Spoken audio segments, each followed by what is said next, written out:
Hello, everybody, and welcome back to another of one of our Facebook Live sessions. And today we are here with Lishia Nolan, who is our foster care recruiter here at the Children's Shelter, and we will be doing a series of foster care sessions as well this month. This month being National Foster Care Month, which was an initiative led by the Children's Bureau. And each May, they want to make sure, we all want to make sure that we acknowledge our foster parents, family members, mentors, policymakers, volunteers, all the child welfare professionals, and just really any members in the community who help children and youth in care in foster care homes. And so we wanted to take advantage of this month and use our platform, and we will be doing our on a weekly basis for the whole month of May, and we will be discussing our foster care program and how you can get involved and in ways that we can continue to better serve our children in the foster care system. So today we are going to just really have just a general conversation. I know Lishia, last time we did one of these sessions, we kind of went over the process a little bit, right? Mm-hmm. So is there anything that you wanted to start off with as far as maybe those who don't really know about our foster care program, or who might be interested in our foster care program? Sure. Thank you, Ernesto. Hi, I'm Lishia. I am the foster parent recruiter. And my name is Ernesto Olivo. I'm the social media and art and activities coordinator. I completely forgot to introduce myself. I'm getting better at that. I apologize for interrupting you. Go ahead, Ms. Oh, it's okay. It's okay. It's just a habit for me to do that with all the information sessions. Um, so typically, there are several ways that you can get plugged in, and you can ultimately contact our agency, and that puts you in direct contact with myself. And from there, I'm able to reach out and make contact with you, and we're able to schedule a good time for our virtual information session. And so our information sessions are actually they're actually online right now. And so it creates for a very convenient information session and meeting. It gives you an opportunity to kind of meet up with other prospective families that are looking to also become licensed. And it allows some time for you all to maybe ask questions and kind of piggyback and get information that you maybe didn't necessarily have before attending that meeting. Ernesto has provided my contact information. So you can email me. My email is located on the screen. Also, my office number is also the 210-212-2545. That is my office number. That's my direct line. And also my direct cell number is included, and that's the 210-383-8958 number. But even more so, you can go to our website, and you can inquire on our website as well. And once you inquire, that notification comes straight to me. So ultimately, I'll be in communication with you just from that inquiry alone as well. Thank you. So we will have, I will put this information back up again in a little while when we continue or when we wrap up our session. But so just to make it clear, on Mondays and Tuesdays at 6 p.m., there are the virtual meetings. So Yes. for community members out there, that is the time. It's 6 p.m. on Mondays and Tuesdays. And again, the direct information there needed to contact Lishia is on our screen now. And again, I will put this back up again later. So if you are interested, if you yourself, or maybe it's not you yourself, maybe it's maybe you know somebody who is interested, maybe it's a family member, it's a community member, maybe it's a member of your organization, but we are always in need of foster care families, and like I said, there we our foster care program provides that, and so we want to make sure that we know that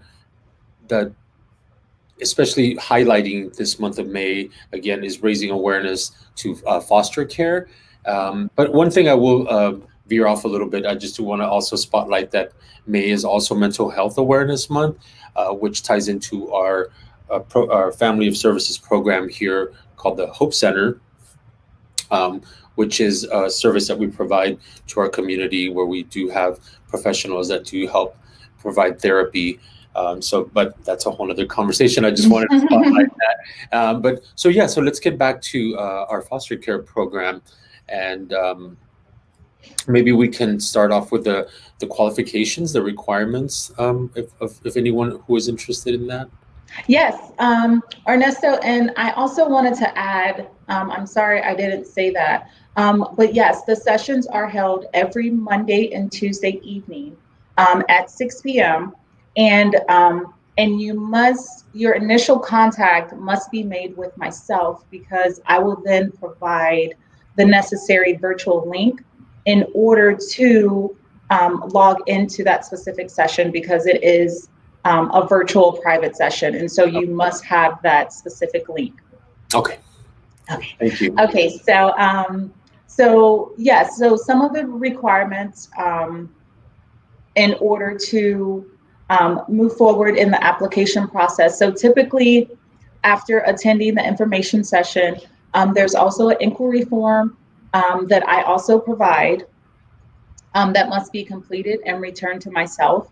And upon that and completing the information session, I transfer you to our home development team, where you receive the application and the instructions to properly apply. Some of those requirements are being at least 23 years of age.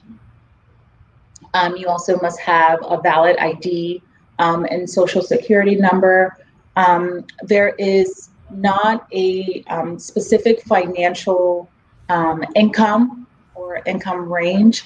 What we do ask is that you be financially sustained. And so, being able to provide for your home and your family financially without the dependence of the reimbursement or the allowance from the state. Some of those other requirements would be, we do allow for single, married, and partnered couples, divorced people, widows. So we invite a definite diverse group of people. We ask that you have reliable transportation, not just for yourself, but also, in need of having to transport your foster child, that being appointments or anything like that. Also, just being in good physical and mental health. We don't look for or expect perfect families or perfect people. We don't know what that looks like. But we do ask that you do come with, good intentions and just kind of having things in order so that you're able to help the children that you are taking in, versus it feeling like it's kind of adding on to, the things that you may be dealing with. If it's not a good time, it's okay. You just come back and you revisit it when things look a little better. And we'll always be here. So we always need foster families and foster parents and really good homes for these children. So we'll be here. Yeah. Some pretty amazing and wonderful kids need the help, right? And we need they need the help of compassionate foster parents. who can provide that safe and loving home to help them on their on their little journey to towards healing. And I think that's what's so important about our therapeutic foster care Yes. program that we have here. We know that it's a major commitment, Hmm. but here at through our foster care program, we're committed to helping you with all the training and all the resources that you need to make that Hmm. happen, right? And Yes. we're very committed to that. Um, Yes. and so we want to, I guess maybe we can also go over again, kind of like the general steps on if one Hmm. is interested. I think that we did talk briefly about the qualifications, but maybe we can talk a little bit about the steps Hmm. that we can. Yes. So if you're interested, if you know someone that is interested, if you think that you would be interested, or you just want to help, maybe not for yourself, but you just want to get the word out there because there are children who are in need of loving foster homes. There are multiple ways that you can make contact with myself as the foster parent recruiter. I provide the initial step in the process. And so you can do that by logging on to our own website, and that's childrenshelter.org. And there you can complete an inquiry form, and that will automatically send a notification to myself, and I'm able to make contact with you to schedule a specific time that you would like to meet for the first initial virtual information session. Also, you can call my phone. I have multiple phone lines that you can call that actually come directly to myself. Or you can call the shelter and they can connect you there. Um, if you just, you can also email me at dnoland at chshel.org.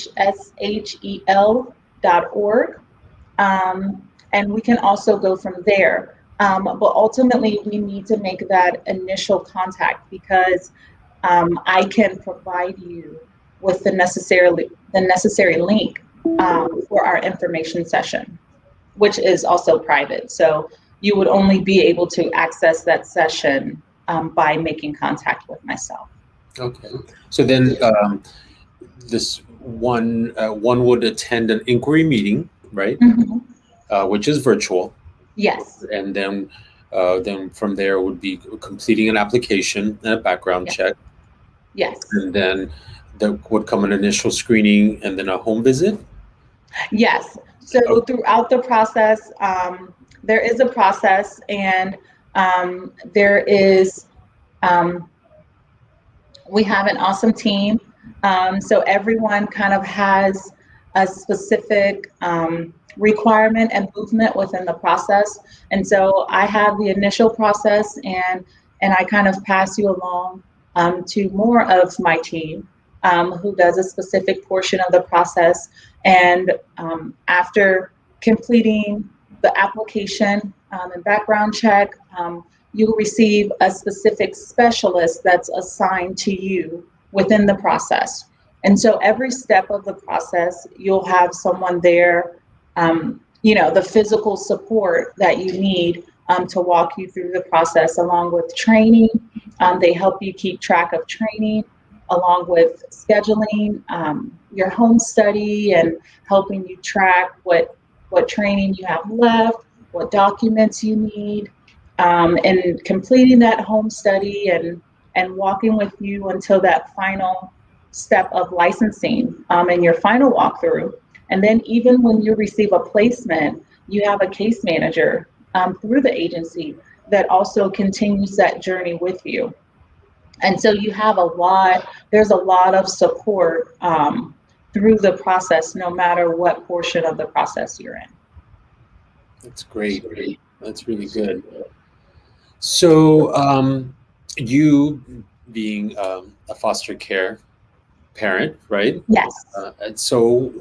And really one of the main reasons why we're even, having this conversation, and just to raise awareness to our foster care, not just our program, but just our foster care youth in Mhm. general. Why was it important for you to take that route as a foster care parent? Wow, Ernesto. Oh, I didn't. Uh, no, it's okay. Um, so even growing up, I was, I would say, exposed. I was exposed in a sense to the foster care system very early. I had relatives who were foster care parents as well. And so they didn't do the foster to adopt. And so, you had new cousins and then they were gone, like it was kind of an up and down thing. But I just remember seeing the way that my family was impacted. Even though they were leaving the home, they still had a sense of fulfillment because that child had received whatever love and support and attention that they were supposed to while they were there, even though it was sad that they were, going on with their life. And so I just remember always saying, I want to be that impactful. I want to do that, whatever that looks like. And then to hear, as I got older, the success stories, of those children that were cared for by my relatives, and I just said, I want to do that. I want to be able to impact, whether it's one child or whether there's many. Um, if you can just save one, and that one impacts two, and that two impacts three, and it becomes a ripple effect um, that I just, I feel fulfilled. I feel like I'm doing my purpose, and so of that played a lot of significance in becoming a foster to adopt parent myself. And even through the process, we received the privilege and opportunity to adopt two little kiddos ourselves, which is even more rewarding because now I get to spend a lifetime with them, and so that's even more awesome. That's just icing on the cake. That's amazing. Wow. So we are, again, raising awareness to uh, our foster care um, youth, and the importance, and more than ever now, we really, really need a lot of our community members to step up and to really be part of that change, uh, Yes.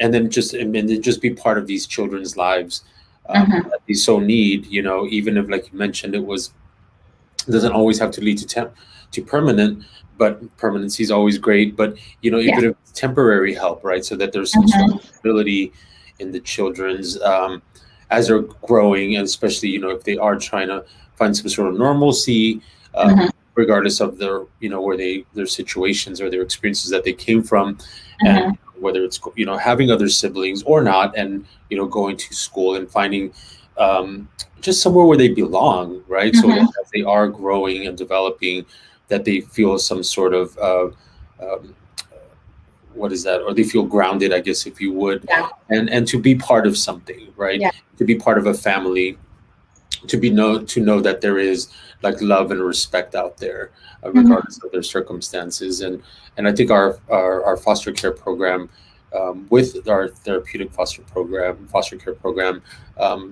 we can play a big role in changing those lives.